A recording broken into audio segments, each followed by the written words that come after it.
एक पूरे शहीदों के नाम, जितने भी हमारे देश की सीमाओं की रक्षा में, सुरक्षा में जितने भी लोग शहीद हुए, उन सब के नाम एक कविता पढ़ना चाहता हूँ।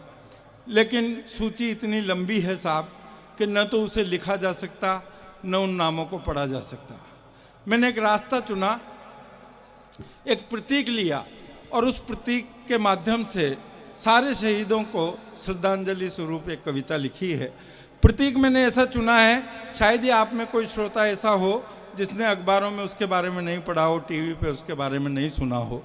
जो 6 दिन तक हमारी देश की सीमाओं पर कश्मीर में बर्फ के पहाड़ों में 6 दिन तक बर्फ के 80 फीट ऊंचे बर्फ के पहाड़ के नीचे 8 मंजिल के बराबर बर्फ के पहाड़ के नीचे 6 दिन तक दबा रहा, जहाँ अन्न का दाना तो बहुत दूर की बात है साहब, जहाँ ऑक्सीजन तक नहीं। 9 फौजियों का दल था वो, जो बर्फ के पहाड़ के नीचे दब गया था। 8 उसमें से शहीद हो चुके थे, लेकिन जब मशीनों से उस बर्फ के पहाड़ को खोदा गया तो एक व्यक्ति की सांस चल रही थी। अगर कोई नहीं जानता हो तो हाथ खड़ा करे, उसका नाम होता है हनुमत थप्पा। एक भी हाथ खड़ा नहीं हुआ, सब उसके बारे में जानते हैं। उसको मैंने प्रतीक बनाया और एक कविता लिखी। अब थोड़ी सी देर बैठ जाइए, अगर आप कोई जाएगा तो मुझे ऐसा लगेगा कि आपके मन में शहीदों के प्रति कोई सम्मान नहीं है, कोई श्रद्धा नहीं है, इसलिए अब कोई नहीं जाए। प्लीज़ बैठ जाइए भाई साहब, बस केवल 5 मिनट, मुश्किल से 5 मिनट। और एक बार इस अच्छी कविता के लिए वो हनुमत, एक बार मुझे आदेश कर दीजिए जी दादा, ध्वनि मत से, कि उस दिन भारत की माटी का जर्रा जर्रा रोया था, उस दिन भारत की माटी का जर्रा जर्रा रोया था, जिस दिन भारत माता ने हनुमत थप्पा को खोया था। वो दुर्गम हिम शिखरों का सीना चीर निकल आया, सांस आखिरी तक भी जिसने वंदे मातरम ही गाया। 6 दिन तक आस पास भी फटका जिसके काल नहीं। दुनिया भर ने अब तक ऐसी देखी कोई मिसाल नहीं, दुनिया भर में अब तक ऐसी। लाखेरी वालों, हनुमत थप्पा के लिए माफ करना, ये तालियां बहुत कम है, बहुत कम है। और इसलिए कम है कि जब वो मशीनों से उस बर्फ के पहाड़ को खोदा गया ना, 8 जवान तो शहीद हो चुके थे, केवल उसकी सांस चल रही थी, कोमा में था 6 दिन तक बर्फ के पहाड़ में दबा हुआ। लेकिन जब उसे निकाला गया तो कोमा में जरूर था, लेकिन उसकी हथेलियों की, उसकी मुट्ठी की पकड़ हमारे देश के अमर तिरंगे पर जरा भी कम नहीं हुई थी, वो और ज़्यादा कसी हुई थी। और ये हिंदुस्तान का अमर तिरंगा उसके हाथों में कसा हुआ था। इसलिए उसके लिए तालियां में कंजूसी नहीं करें कि 6 दिन तक आसपास भी फटका जिसके काल नहीं।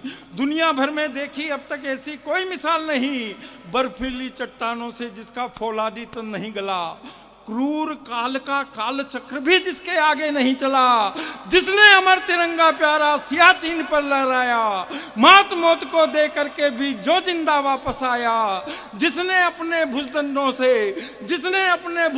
से निर्मम काल पछाड़ा था, अखिल विश्व में शूरवीरता के झंडे को गाड़ा था, बर्फीली चट्टाने जिसकी हिम्मत तोड़ नहीं पाई, साक्षात खुद यमने आकर जयमाला थी पहनाई, साक्षात खुद यमने आकर जयमाला थी पहनाई, जिसके हिम्मत के आगे यमराज हुए नतमस्तक हैं, जिसके कारण आज देश का सबसे ऊंचा मस्तक है, बर्फीली चट्टानों के नीचे दबकर भी आस नहीं तोड़ी, और 6 दिन तक लड़ा मौत से, अंतिम सांस नहीं छोड़ी।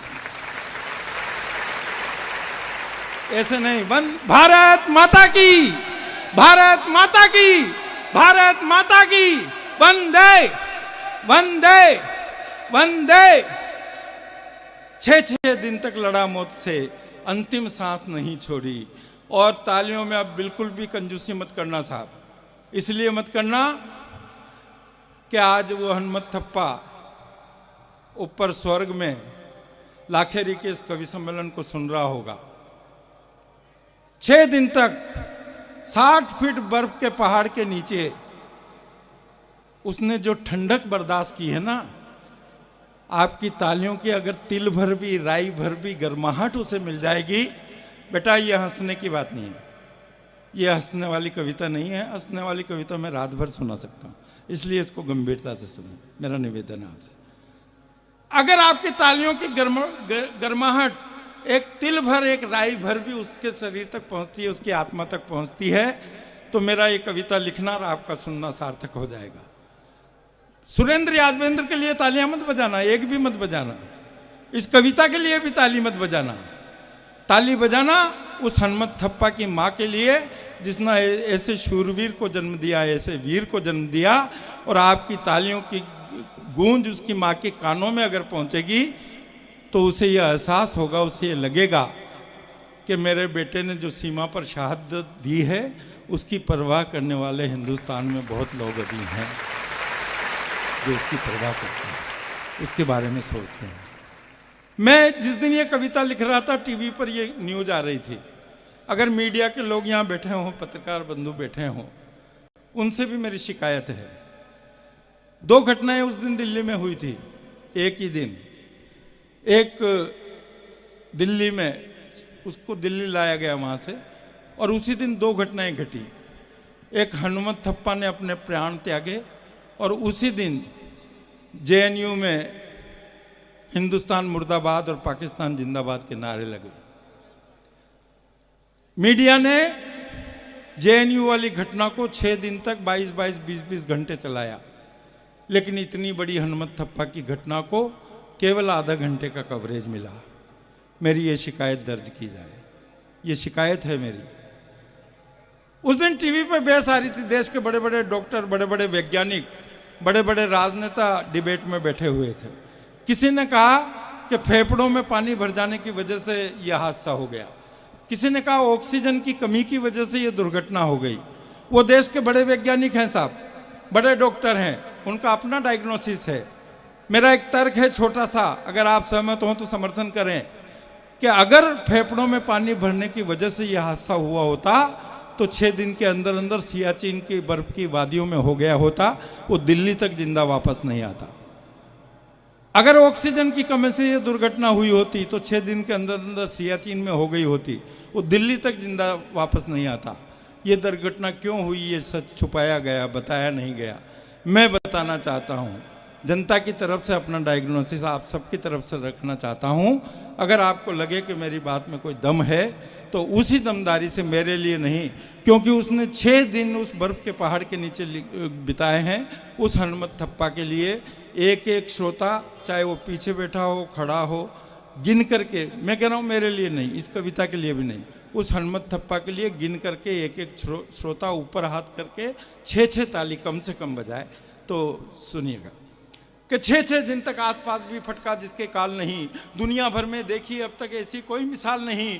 बर्फीली फौलादी चट्टानों से उसका तन नहीं गला, क्रूर काल का काल चक्र भी जिसके आगे नहीं चला, जिसने अमर तिरंगा प्यारा सियाचिन पर लहराया, मात मौत को दे करके भी जो जिंदा वापस आया। बर्फीली चट्टाने जिसकी हिम्मत तोड़ नहीं पाई, साक्षात खुद यम ने आकर जयमाला थी पहनाई, जिसके साहस के आगे यमराज हुए नतमस्तक हैं, जिसके कारण आज देश का सबसे ऊंचा मस्तक है। बर्फीली चट्टानों के नीचे दबकर भी आस नहीं तोड़ी, पर 6-6 दिन तक लड़ा मौत से, अंतिम सांस नहीं छोड़ी। सही कारण क्या है? पर बाहर आ, पर दिल्ली आ, पर बाहर आ, पर दिल्ली आ, पर बाहर आ, पर दिल्ली आ। जब जेएनयू में अफजल जिंदाबाद सुना, भारत मुर्दाबाद का नारा पाकिस्तान आबाद सुना, भारत की धरती पर ही जब भारत को मुर्दाबाद कहा, तो इन नारों को सुनकर के हनुमंता जिंदा नहीं रहा।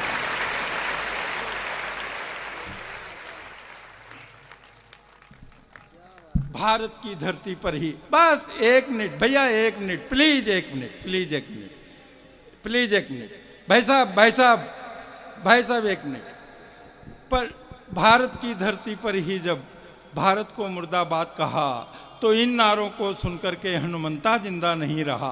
और अंतिम 2 पंक्तियां कि हनुमंता वह मरा नहीं है, हनुमंता वह मरा नहीं है, उसने मौत को मारा है, शूरवीर वह भारत माता की आंखों का तारा है। उस बर्फीले रणबंके से तैयार हो जाना। अंतिम विदाई उसे भी और मुझे इस मंच से, इस माइक से, क्या हनुमंता वह मरा नहीं है, उसने मौत को मारा है, शूरवीर वह भारत माता की आंखों का तारा है। उस बर्फीले रणबंके से, उस बर्फीले रणबंके से मौत स्वयं शर्मिंदा है, और हनुमंता हर हिंदुस्तानी की धड़कन में जिंदा है।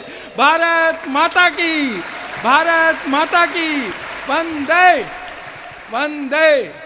बहुत बहुत धन्यवाद।